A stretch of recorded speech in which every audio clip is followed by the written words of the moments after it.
Administrativo de La Plata, profesor de Derecho Administrativo y Constitucional, que va a estar exponiendo sobre el nuevo proceso contencioso administrativo en la reforma constitucional de la provincia de Buenos Aires. Lo escuchamos, doctor. Bueno, muy bien, ante todo, buenos días, agradecido realmente a la Procuración de la Suprema Corte de la provincia de Buenos Aires, que siempre tan amablemente nos invita año a año a estas jornadas muy importantes internacionales con expositores de alto nivel nacional e internacional. Un honor estar con el profesor Vítolo acá compartiendo el panel. Doctor Julio Contagrán, María José Rodríguez, que siempre tiene la amabilidad de invitarme, presidente del Colegio de Escribanos, y al decano de la Universidad Nacional de La Plata. Dentro de los presentes a todos, y en especial al profesor titular de la cátedra, doctor Andreucci, el profesor emérito Carlos Botassi, que son los que estoy visualizando en las primeras filas. Realmente la exposición del profesor Vítolo me hace tentar como bonaerense en aquellos momentos del año 94, director, relator de la Asesoría General de Gobierno de la provincia de Buenos Aires, así que estaba muy cerca del pasaje de Ardón Rocha, donde se modificó en el mes de agosto, en el mes de septiembre, la Constitución de la provincia de Buenos Aires, y como tan fervientemente habla en defensa del federalismo, que lamentablemente se encuentra bastante menoscabado, y lo vivimos a diario los bonaerenses en cualquiera de los estamentos en que nos estemos desarrollando. O sea que me veo tentado a lo mejor levantar el guante y decir algunas palabras más allá del discurso al que me iba a remitir. Y era ni más ni menos la visión de la Convención Constituyente en realizar un giro copernicado al modo de control judicial de las decisiones del Estado en ejercicio de su función administrativa y otros poderes, retirándole a través del ex artículo 149 en la Constitución del 54, en 1873, la competencia originaria y exclusiva de la Corte, y descentralizando y creando el Foro Contencioso Administrativo a través del artículo 166 de la Constitución. Realmente que un convencional constituyente y un poder político tengan la grandeza de abrir mostradores para que el ciudadano les haga juicio no es algo menor de tolerar, aún en la democracia, sabiendo que, siguiendo un poquito a Montesquieu, la sabiduría y la sagacidad de un zorro y la fuerza de un león se exige de los políticos. Después no dijo que sea honesto, que sea bueno, porque en ese camino, en ese derrotero, cualquiera podría llegar a esas altas investiduras. Entonces, sabiendo que en la política también lo perfecto es enemigo de lo posible, es dable señalar la generosidad de la política con sus imperfecciones, con sus carencias, con la ausencia de una escuela judicial de la administración pública, con la carencia de partidos políticos que son la base de la democracia, porque ya no se habla más de partidos políticos. Y de hecho tenemos en la primera magistratura un presidente que llegó sin un partido político.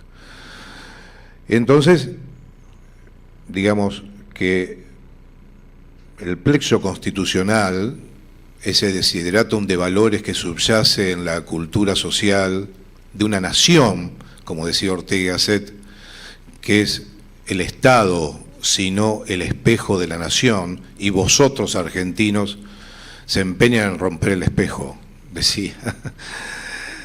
El Estado somos todos. No soy partidario de discriminar entre políticos o no. Tenemos hoy la democracia posible, y en el último discurso que yo tuve ocasión de presenciar en los 30 años de la Procuración de Tesoro de la Nación de Carlos Rosati, hablaba de las deudas pendientes de los organismos de la Constitución Nacional de 94, y entre ellos federalizar un Consejo Federal de Coparticipación que está pendiente, la federalización del Banco Central, ahora se quiere eliminar, pero no hay ninguna provincia que participe de esto. Y defendiendo el federalismo, recuerdo, y aquí ya sí, hacemos un poco de bandera propia, haber sido juez fundacional de la primera Cámara Contencioso Administrativa de la provincia, y ya llevamos 20 años.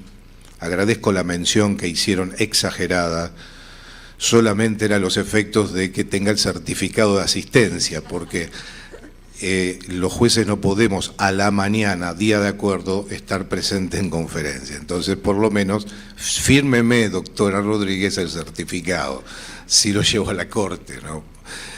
Pero esto lo que digo es verdad. ¿Por qué? Porque la realidad humana, como dice Heidegger, trasciende al fenómeno. El conflicto social hoy habita en la puerta de los juzgados y cámaras contencioso-administrativas, que es a lo que me dedico, demandando salud, habitación, vivienda, internación domiciliaria, medicamentos, amparos por mora porque la administración no decide. Aquí hay presente gente del Ministerio de Seguridad, las licencias anuales no gozadas por el personal policial, que no es que no las gozan porque ellos dicen, no, por favor, a mí no me la den. Por orden de servicio no la pueden gozar. Y entonces está el pago restitutivo. Claro, al Estado le gusta pagar un retroactivo de 30 años cuando se retira. No. El fuero contencioso, entonces, en esa creación de la cláusula 166, ha sido un ícono, y aquí hay profesores como Alfredo Ostacio o Carlos Andreucci, aire fresco, porque antes era un cuello de botella donde o te faltaba un recurso o se te vino abajo un plazo, o no tenías legitimación y solamente eran portadores de derechos subjetivos los que podían llegar a litigar. Se necesitaba un acto de autoridad administrativa en carácter subjetivo, una previa denegación y retardación de justicia. Dos artículos que son, para mí, al día de hoy, las herramientas que tenemos los jueces para dinamizar las demandas que el conflicto social hoy plantea con un alto grado de complejidad, porque una cuestión ambiental de erradicación de un emprendimiento, aunque sea habitacional, o que tenga a lo mejor algún pueblo originario de por medio, concita la aquiescencia y la sinergia de actores con distintos intereses contrapuestos que un juez debe resolver en un proceso colectivo que ya hoy, así delineado, tampoco da las herramientas suficientes para su solución, sin que no medie un activismo judicial donde un magistrado pueda delinear conductas a seguir sin invadir la esfera de otro poder jurídico, para no hacer lo que Cuetro Duda denomina el gobierno de los jueces. En el fallo Cava, en relación al federalismo, año 1921, mayo, contra el DNU de Alberto Fernández, que obligaba la presencialidad en el gobierno de la ciudad, con 3 grupos de votos de 4 jueces, se respaldó el estatus federal, delegado, el aforamiento de Cava, que nuestro expresidente decía que no era aforada Cava, y que Cava era un territorio federalizado. Realmente cuesta a veces escuchar determinadas declaraciones. Esa es la conciencia popular también a la que se refería el doctor Andreucci, más que el texto legal, ¿no? El tema educativo, el tema formativo, los congresos, cómo se llega a los cargos consulares importantes de presidencias, de diputaciones, de magistratura. No solo con la expertise de un examen, sino cómo se mide la templanza de un magistrado, que a lo mejor tiene que tomar una decisión por muchos millones contra el Estado y que no le tiemble el pulso para hacerlo. Ejemplo del federalismo, impuesto inmobiliario complementario en provincia de Buenos Aires y posible colisión con el patrimonio neto en nación. Ley de coparticipación, patrimonio neto, afectación específica, bienes personales, afectación específica, no coparticipable, argumentos de la provincia. Dice, este impuesto sigue a la cosa, no va en relación al sujeto, no hay mismos hechos imponibles y por lo demás no se viola la ley de coparticipación, esa ley intrafederal. No voy a dar la respuesta porque son cuestiones que están a resolver y estaría prejuzgando. Esas son las tensiones permanentes que hay entre la nación y el federalismo, que viene desde la primer nota de Gorostiaga, autor del 5, que dicen: los poderes federales son preexistentes, originarios e ilimitados, y los de la nación son diminutos, excepcionales. Los impuestos directos son a plazo determinado y por emergencia, nada más permanente que lo transitorio. Ganancia se quedó para toda la vida y antes era el de los réditos, ¿verdad?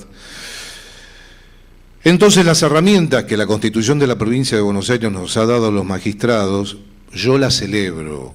La cláusula del artículo 15, la tutela judicial continua y efectiva, que nuestro maestro, profesor Casaña, que estuvo precediendo el uso y el honor y presidiendo la palabra de este Congreso, dice, tiene dos vertientes, no solo la tutela para acceder al proceso, sino la sustancial, que es para la realización de los derechos fundamentales de la persona, es inherente y preexistente al reconocimiento de toda norma legal y operativa, como mencionaba recién el profesor Andreucci, sin necesidad de una norma lo diga o lo haga. En ese contexto, desde la Cámara Contenciosa, en el caso Bojanovich, se ordenó un trasplante de células madres para una criatura cuadripléjica, ordenando un protocolo compasional en un tratamiento que aún no había estado aprobado por el Ministerio de Salud, con el derecho a la esperanza y obviamente con peritajes que avalaran su aquiescencia de que no iba a ser nocivo para la salud. Hagamos mención entonces al fortalecimiento de las instituciones. Los sujetos, nosotros, nos mencionan, el oropel es lo de menos, son los legados que dejan. Hago memoria en este caso, ese fallo fue confirmado por la Corte y el voto del doctor Negri, ya no está, pero dejó un legado. El doctor Guione dejó un legado. Es el legado que se deja y el fortalecimiento, en este caso, del trabajo que hace la Cámara Contenciosa Administrativa en 20 años, que circunstancialmente puedo presidir, mañana me jubilo y no estoy más, es decir, no, ya estoy próximo a eso, aunque no parezca, no somos las personas, sino el legado que se deja. La cláusula del 166 modifica ese cuello de botella que era limitar la legitimación para demandar al Estado, utilizando la palabra caso o causa del 116 y de la Constitución norteamericana. Cuando hay un caso, cuando hay un conflicto, cuando de ese conflicto entre partes hay afectación del círculo vital de derechos de la persona, es decir, debe haber un afectado para ir a juicio. No hay, por ejemplo, en el caso Tomás, la Corte de Nación, legisladores que creyendo que tienen legitimación omnicomprensiva para representar intereses promiscuos como si fueran el defensor del pueblo, la Corte les ha dicho, no señor, es decir, su legitimación alcanza el estatus inherente a la competencia derivada de su ejercicio dentro del recinto, pero no venga aquí a hacer un planteo en defensa de el aumento de la tarifa de agua potable en el barrio de Los Hornos de la Ciudad de La Plata, porque para eso el artículo 43 estableció al defensor del pueblo y otras organizaciones que propendan a esos fines. Entonces se da por tierra esa discusión del derecho subjetivo, el interés legítimo, el interés simple, esas categorías que no obstante que desde el punto de vista doctrinario subsisten, fueron fuertemente superadas por la sabiduría del Convencional Constituyente del 94 en la redacción del 166. juzgar a la administración a partir del año 94 no solamente por la actuación positiva, sino por la omisión ilegítima. La omisión ilegítima, es decir, el incumplimiento de un mandato positivo. Barinhoff tiene un libro que habla de responsabilidad extracontractual por ilicitud y daba un ejemplo muy elocuente, burdo parecería, pero elocuente. No podés ir por la Patagonia manejando y que un águila te rompa el parabrisas y hacerle juicio al Estado por esto. O Hutchinson contaba que en la Cámara de los Lores, frente también a un juzgamiento de responsabilidad del Estado, en este caso por prolongada detención, y que se transformaba en ilegítima de un delincuente, de un reo, la Corte lo termina absolviendo, pero le denega la indemnización. Y entonces todos preguntaron, ¿pero cómo no hay indemnización por responsabilidad de Estado por error judicial? Que acá en la Argentina tenemos muchos casos de estos y hacemos lugar. Y contestaron en aquel momento los profesores, y Hutchinson así contaba, dice, ¿cómo le vamos a pagar? Gracias que lo dejamos libre. Estuvimos investigando, luego se descubrió que fue inocente, ya con eso es suficiente. ¿Cómo el Estado le va a pagar después? O sea que a veces le demandamos al Estado más de que nosotros como nación damos, que formamos parte del Estado. El Estado no es un sujeto que es ajeno a nosotros. La amplitud de la demandabilidad entre sujetos en el ejercicio de función administrativa, aunque el Estado no sea parte, el caso Pentamar, los consorcios de puerto de gestión, la descentralización del fuero y la demandabilidad directa, la eliminación de la previa denegación y retardación. Hoy la ley de bases hace una modificación importante a la Ley Nacional de Procedimientos Administrativos. Me hubiera gustado que hubiera tocado el tema del agotamiento de la vía, no lo toca, pero sí, la nueva ley de bases hace gala de una apertura importante del procedimiento administrativo y la participación ciudadana obligatoria en el elemento procedimiento del acto para las audiencias públicas, por ejemplo. Hace un cambio muy importante en los plazos en favor y en el silencio positivo. Quiero ser optimista en esto luego de 30 años. Celebro que el convencional constituyente allí en el pasaje Dardo Rocha, en septiembre del 94, ya teniendo la Constitución modificada de agosto del 94 en las manos, haya tenido la apertura de generar un organismo que juzgue los actos, hechos u omisiones del Estado en ejercicio de la función administrativa en el más amplio espectro de la función. Casos como el Berbisky, Miguel Bru para niños desamparados, Asociación Azul, creación, judicialmente estoy hablando, de creación de prestaciones contra el idioma personales para asistencia de discapacitados en situación de vulnerabilidad, que no basta, hoy una persona tiene la desgracia de tener una ACV, no es internable aunque tenga OS de 410, porque se vea, el señor está bien, lo tiene que cuidar la familia. Bueno, no, es injusto hasta para él que la familia tenga que dejar de trabajar para asistirlo.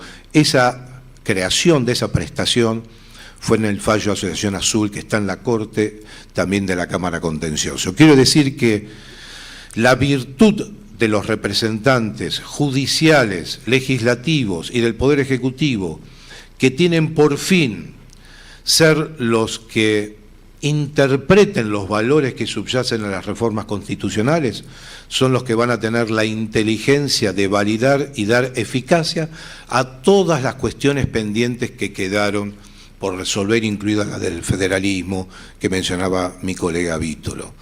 Por eso mi esperanza y mi valor en que de estos congresos, de la sinergia de las fuerzas intelectuales, sociales, culturales, económicas y políticas, podamos construir una Argentina de consenso, unida, en paz y floreciente para que el que menos tiene pueda igualar desigualdades, como dice Aldén Turén, que es la democracia, sin un sistema donde se iguala desigualdades. Con esto concluyo.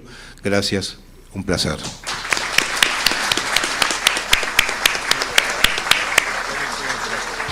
Muchas gracias, doctores. Un honor escucharlos. Damos concluido así este panel y arrancamos con el próximo.